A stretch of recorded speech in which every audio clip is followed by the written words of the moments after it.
Hello students. राज्य आखिर बना कैसे? समझते हैं राज्य की उत्पत्ति के प्रमुख सिद्धांत। आखिरकार राज्य की उत्पत्ति कैसे हुई होगी? ठीक है, तो ये जो हमारा क्वेश्चन है ये राजनीतिक सिद्धांत का यूनिट 2 का सेकंड क्वेश्चन है। राज्य की उत्पत्ति के प्रमुख सिद्धांत मोस्ट टाइम पे क्वेश्चन है एग्जाम के लिए, क्योंकि ये एक क्वेश्चन है, इससे 4 क्वेश्चन बन सकते हैं कि राज्य की उत्पत्ति के जो 4 सिद्धांत हैं, चारों सिद्धांत में से कोई भी सिद्धांत एग्जाम में शॉर्ट क्वेश्चन में पूछ सकते हैं। तो चलिए शुरू करते हैं। राज्य की उत्पत्ति के सिद्धांत। देखो, इंसान जो होता है वो एक जिज्ञासु प्राणी होता है और शुरू से ही वो ये जानने की कोशिश करता रहता है कि आखिरकार राज्य का जन्म कैसे हुआ होगा, है ना। राज्य की उत्पत्ति के बारे में बात करें, उत्पत्ति मतलब कि राज्य का जन्म कैसे हुआ होगा। तो कई विचारक आए और कई विचारकों ने जो है वो राज्य की उत्पत्ति कैसे हुई होगी इसकी खोज की, है ना, और ये जानने की कोशिश की कि आखिरकार जो राज्य है वो कैसे आया होगा, राज्य की उत्पत्ति कैसे हुई होगी। तो राजनीति विज्ञान में राज्य की उत्पत्ति के संबंध में कई सिद्धांत जो है वो प्रतिपादित किए गए। इन सिद्धांतों का अध्ययन प्राचीन काल से लेकर आधुनिक युग तक के राजनीतिक विचारकों द्वारा किया गया। राज्य की उत्पत्ति के कुछ प्रमुख सिद्धांत। अब हम देखते हैं कि राज्य की उत्पत्ति के कौन कौन से सिद्धांत हैं। जैसा कि मैंने कहा कि राज्य की उत्पत्ति कैसे हुई होगी, आखिरकार राज्य का जन्म कैसे हुआ होगा, यह जानने के लिए विचारकों ने कई प्रयास किए, कई खोज की, फिर कुछ सिद्धांत सामने निकल कर आते हैं। मतलब कि प्राचीन समय से लेकर वर्तमान समय तक बहुत सारे सिद्धांत हैं जो बने हैं, जो ये बताते हैं कि राज्य की उत्पत्ति ऐसे हुई होगी, है ना। तो राज्य की उत्पत्ति के संबंध में जो प्रमुख सिद्धांत माने जाते हैं वो 4 सिद्धांत माने जाते हैं। सबसे पहला सिद्धांत जो है वो है दैवीय उत्पत्ति का सिद्धांत, डिवाइन ओरिजिन थ्योरी, कि राज्य की उत्पत्ति जो है वो कैसे हुई होगी। तो ये कहता है, दैवीय उत्पत्ति का सिद्धांत कहता है कि राज्य की उत्पत्ति ईश्वर ने की है, मतलब कि राज्य का जो जन्म है वो ईश्वर के द्वारा हुआ है।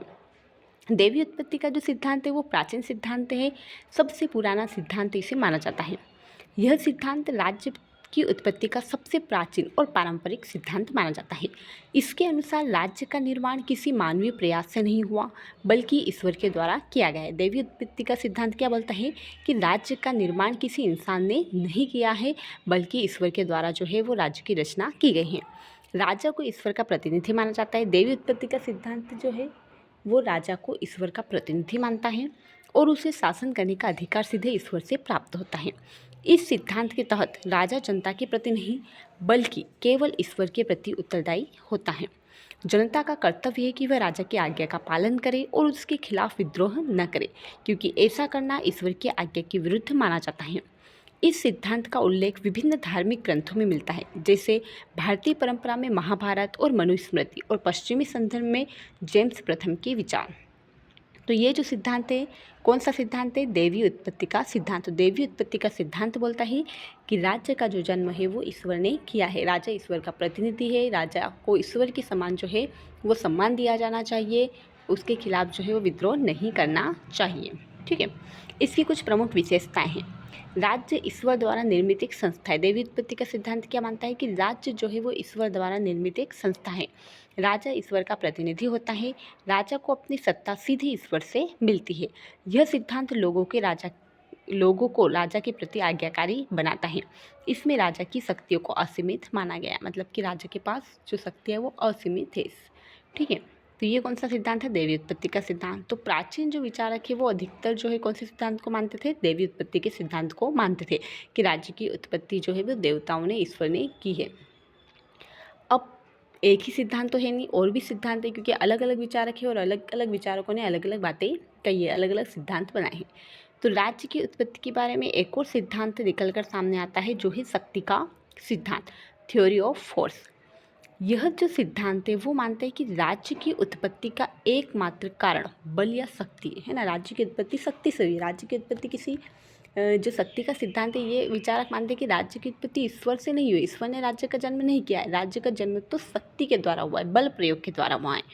इसके अनुसार राज्य का निर्माण कुछ शक्तिशाली व्यक्तियों द्वारा कमजोर व्यक्तियों पर बलपूर्वक अपना प्रभुत्व स्थापित करने के परिणाम स्वरूप हुआ है ना।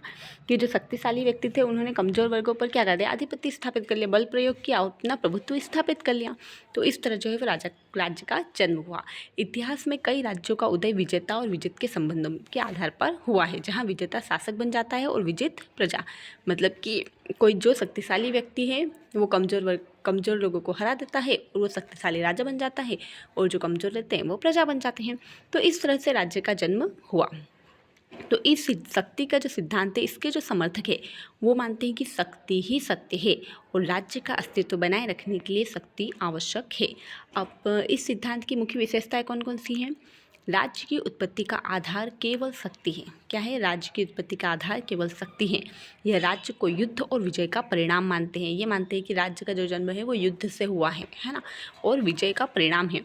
यह बताता है कि राज्य का अस्तित्व बनाए रखने के लिए बल आवश्यक है। इसमें नैतिकता और कानून की तुलना में शक्ति को अधिक महत्व दिया गया है। ठीक है, दो सिद्धांत दोनों ही बहुत महत्वपूर्ण। पहला हमने पढ़ा देवी उत्पत्ति का सिद्धांत, जो कहता है कि राज्य की उत्पत्ति ईश्वर ने की है। दूसरा हमने पढ़ा शक्ति का सिद्धांत, जो कहता है कि राज्य की उत्पत्ति बल प्रयोग से शक्ति के द्वारा हुई है। कमज़ोर लोगों को हराया गया है और जो शक्तिशाली है वो राजा बन बैठा है। तो इस तरह जो है वो दो सिद्धांत हमने देखे। दो और सिद्धांत है राज्य की उत्पत्ति के सिद्धांत। तीसरा सिद्धांत बहुत ही इंपॉर्टेंट सिद्धांत, सामाजिक समझौते का सिद्धांत, सोशल कॉन्ट्रैक्ट थ्योरी। ये जो चारों सिद्धांत मैं आपको बता रही हूँ, ये अलग से भी क्वेश्चन इनके बनते हैं। सीधे सीधे पूछ लेंगे सामाजिक समझौते का सिद्धांत क्या है, समझाइए। सोशल कॉन्ट्रैक्ट थ्योरी कौन सी है, या फिर दैवी उत्पत्ति का सिद्धांत क्या है, या फिर शक्ति का सिद्धांत क्या है। ठीक है, तो ये राज्य की उत्पत्ति के सिद्धांत है। अगर राज्य की उत्पत्ति के सिद्धांत अगर आपसे पूछे तो आपको चारों ही सिद्धांत बताने पड़ेंगे। और अगर आपको अलग से पूछ ले देवी उत्पत्ति, सामाजिक समझौता, शक्ति का सिद्धांत, तो जो भी पूछे आप वो बताएंगे। ठीक है, तो तीसरा जो सिद्धांत है वो सामाजिक समझौते का सिद्धांत, सोशल कॉन्ट्रैक्ट थ्योरी। यह सिद्धांत आधुनिक राजनीतिक विचारों में एक महत्वपूर्ण स्थान बनाता है ना। जैसे कि प्राचीन समय से वर्तमान समय तक जो है वो थिंकर जो है वो क्या कर रहे हैं, अपने सिद्धांत दे रहे हैं। तो राज्य की उत्पत्ति के बारे में भी सिद्धांत जो है वो प्राचीन समय में भी बने थे और अभी भी वर्तमान में आधुनिकता में बन रहे हैं। तो प्राचीन समय में जो बने थे वो देवी उत्पत्ति का है, शक्ति का सिद्धांत, ये प्राचीन समय के हैं। पर जो सामाजिक समझौते का सिद्धांत है ये आधुनिक समय का सिद्धांत माना जाता है। अब ये जो सिद्धांत है इसके अनुसार राज्य का जो जन्म है वो कैसे हुआ है। सबसे पहले तो बात करते हैं कि ये जो सामाजिक समझौते का सिद्धांत है ये आधुनिक समय में कौन से विचारक ने दिया है। तो ये सिद्धांत 3 विचारकों ने दिया है, किसी एक ने नहीं दिया है। कितने विचारकों ने दिया है? 3 विचारकों ने दिया है, थॉमस होब्स, जॉन लॉक और Jean Jacques Rousseau. Hobbes, Locke और रूसो ये 3 ऐसे विचारक हैं जो सामाजिक समझौते का सिद्धांत जो है वो देते हैं। अब जो ये सिद्धांत है ये थोड़ा सा अच्छे से समझने की ज़रूरत है। देखो, यह सिद्धांत आधुनिक राजनीतिक विचारकों में एक महत्वपूर्ण स्थान रखता है। इसके अनुसार राज्य की उत्पत्ति लोगों के आपसी समझौते या अनुबंध के कारण हुई है। मतलब कि ये जो सिद्धांत है ये बोलता है कि राज्य की जो उत्पत्ति हुई है वो देवताओं ने नहीं की है, शक्ति से नहीं हुई है, बल्कि समझौते के द्वारा हुई है। आपस में लोगों ने क्या कर लिया? समझौता कर लिया और राज्य की उत्पत्ति हो गई। इस सिद्धांत के समर्थकों का मानना है कि राज्य के अस्तित्व में आने से पहले, मतलब कि जब राज्य नहीं हुआ करता था तब जो अवस्था थी उसको बोलते थे प्राकृतिक अवस्था। क्या बोलते थे? जब राज्य नहीं था तब जो अवस्था थी उसको बोलते थे प्राकृतिक अवस्था, जो कि शांतिपूर्ण या अराजक हो सकती थी। मतलब कि वो कैसी भी हो सकती थी, या तो शांतिपूर्ण हो सकती थी या अराजक हो सकती थी। लोग अपने जीवन, स्वतंत्रता और संपत्ति की सुरक्षा के लिए आपस में समझौता करके एक राज्य का निर्माण करते हैं और अपने कुछ अधिकार राज्य को सौंप देते हैं। मतलब कि आपस में ही जो लोग रहते हैं वो आपस में क्या करते हैं? समझौता कर लेते हैं कि किसी को राजा बना देते हैं और जो शक्तियाँ हैं वो उसको सौंप देते हैं और इस तरह वो एक राज्य का निर्माण करते हैं और अपने कुछ अधिकार राज्य को सौंप देते हैं। इस सिद्धांत के प्रमुख प्रतिपादकों में थॉमस होब्स, जॉन लॉक और जीन जैक्स रूसो है। तो ये था सामाजिक समझौते का सिद्धांत। ठीक है, अब देखते हैं हम इस सिद्धांत की प्रमुख विशेषताएं क्या क्या हैं। तो राज्य किसी देवी शक्ति या बल का परिणाम नहीं है, बल्कि यह मनुष्य द्वारा निर्मित है। मतलब कि सामाजिक समझौते का जो सिद्धांत है वो बताता है कि राज्य की उत्पत्ति ना तो देवताओं ने की है, ना ही बल प्रयोग से हुई है, बल्कि राज्य जो है वो मनुष्य ने खुद बनाया है, खुद उसका निर्माण किया है। दूसरी विशेषता है कि राज्य की स्थापना का उद्देश्य लोगों के अधिकारों की रक्षा करना है। तीसरा है कि राज्य और जनता के बीच एक समझौता हुआ है। राज्य और जनता के बीच एक समझौता हुआ है, इसीलिए इसका नाम क्या गया? समझौता। सामाजिक समझौते का सिद्धांत। यदि राजा समझौते का उल्लंघन करता है तो जनता को उसका विरोध करने का अधिकार भी है। जैसे देवी उत्पत्ति में क्या था कि प्रजा जो है वो राजा का विरोध नहीं कर सकती, पर सामाजिक समझौते में क्या है कि प्रजा जो है, जनता जो है वो राजा का विरोध कर सकती है, राज्य का विरोध कर सकती है। फिर आएगा आपका लास्ट सिद्धांत, ऐतिहासिक व विकासवादी सिद्धांत, हिस्टोरिकल और इवोल्यूशनरी थ्योरी। ये जो सिद्धांत है, ऐतिहासिक या विकासवादी जो सिद्धांत है, यह सिद्धांत भी आधुनिक समय का सिद्धांत माना जाता है ना। और सबसे ज़्यादा प्रचलित जो सिद्धांत है वो यही माना जाता है। यह सिद्धांत बताता है कि राज्य का निर्माण अचानक या किसी एक घटना के परिणाम स्वरूप नहीं हुआ है। ये क्या बोलता है कि ना तो देवताओं ने राज्य को बनाए हैं, न बल के द्वारा हुआ है, न ही समझौते के द्वारा हुआ है, तीनों को ही नहीं मानता है। और ये बोलता है कि अचानक से राज्य का निर्माण नहीं हुआ, ना ही कोई ऐसी घटना घटी जिससे राज्य का निर्माण हुआ, बल्कि ये धीरे धीरे कई कारकों के परिणाम स्वरूप विकसित हुआ। यह सिद्धांत दैवीय उत्पत्ति, शक्ति या समझौते जैसे एकल कारक को अस्वीकार करता है।